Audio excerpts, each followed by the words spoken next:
À votre inquiétude. Ouais, votre vie de famille. Bon, tout de suite, notre rubrique Quartier libre avec un héros des maternelles. À demain.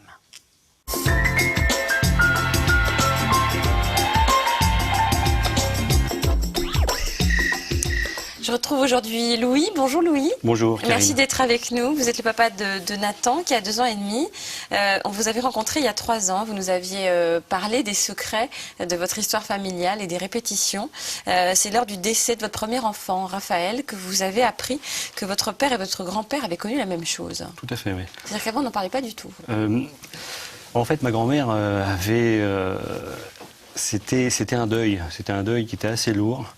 Et à l'époque, c'était courant, surtout Oui. à l'époque. Et puis, et il y avait cette photo, quand j'étais enfant, de cet enfant qui s'appelait Louis, qui était mort à l'âge de 4 ans de la diphtérie.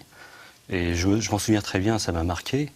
Et depuis, forcément, est-ce qu'il y a un rapport Moi, je pense que oui, Ouais. forcément. Ce deuil n'a pas été fait par ma grand-mère. Ça, c'est sûr. Et donc, par la suite, moi aussi, je portais ce deuil en même temps. Aussi de mon frère. De votre frère aussi. Aussi, parce que ma mère a eu un enfant mort le 28 février 1968. Et donc, c'était encore une répétition de 30 ans. C'était avant votre naissance. Juste avant, 12 mois avant ma naissance. Bon, je vous propose de voir quelques images et puis on en parle après. D'accord. Mon père était né après un enfant mort, qui s'appelait Louis. Il est mort à l'âge de 4 ans de la diphtérie. Le 28 février 1938, mon père a eu un enfant qui s'appelait Jean. C'était son premier fils, qui est mort-né le 28 février 1968. J'ai eu un enfant mort, moi aussi, le 28 février 1998. Ouais. 3 générations d'enfants morts. On a l'impression de vouloir la terre entière lorsqu'on perd un enfant. Je crois que c'est bon, c'est la chose la plus douloureuse. Il n'y a pas pire.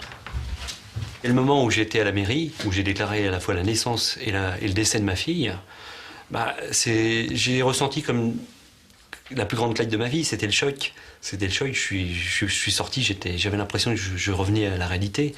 J'étais quelqu'un plutôt inconscient et dans un autre monde. J'avais l'impression de sortir de ma bulle. Et ça m'a complètement réveillé en fait. Je pense que ma mère a dû reporter justement ce deuil qui n'est pas fait de cet enfant qui est mort-né. Et donc je portais ce fardeau. J'avais l'impression d'avoir un double.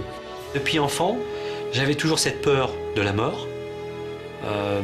J'avais toujours l'impression que j'étais deux, Louis et Jean. On peut plus construire sur des histoires comme ça, c'est pas possible. Je me suis dit, il faut que j'aille voir un psychiatre pour faire une psychothérapie. J'ai posé des questions à ma mère, j'ai cherché à comprendre, et finalement, elle s'est adressée à moi, et puis elle s'est libérée en fait de ce secret. C'était la volonté de ma mère que cet enfant n'existe pas, ne vive pas.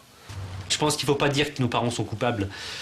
Faut plutôt dire que nos parents sont pas conscients, plutôt. Ils ne savent pas forcément comment faire ou comment gérer les situations. Bonne journée, merci. Bonne journée. Beaucoup. Au revoir, monsieur.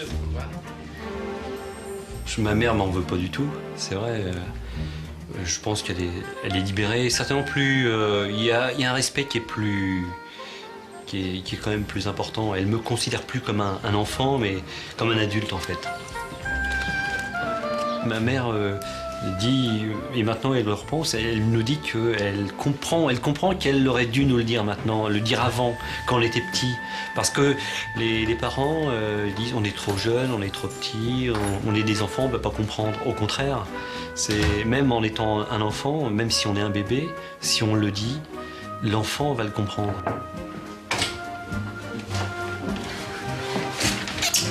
Bon, alors depuis, Nathan est né, puisqu'il a 2 ans et demi. Ce qui est quand même incroyable qu'on n'entend pas là dans le sujet, c'est que la naissance de votre fille est tombée la même date anniversaire Tout à fait, oui. que la naissance de votre frère. Tout à fait. C'est incroyable. Hein. Incroyable, je ne sais pas si on peut dire incroyable. Je pense que... Vous pensez qu'il n'y a pas de hasard? Il n'y a pas de hasard, si le deuil n'est pas fait... L'histoire se répète. Exactement. C'est un peu comme l'histoire du monde. Si une guerre, elle va se répéter aussi, s'il n'y a pas une prise de conscience, c'est pareil. Ouais. La prise de conscience est importante.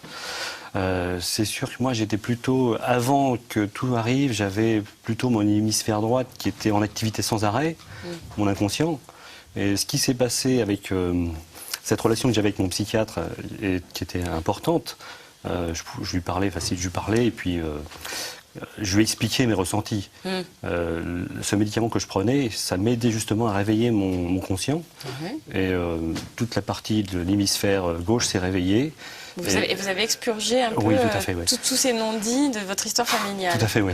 J'ai pu enfin respirer. Et vous vous sentez maintenant beaucoup plus libéré, Oui, complètement. y compris avec Nathan? Oui, tout à fait. Je suis un homme complètement heureux.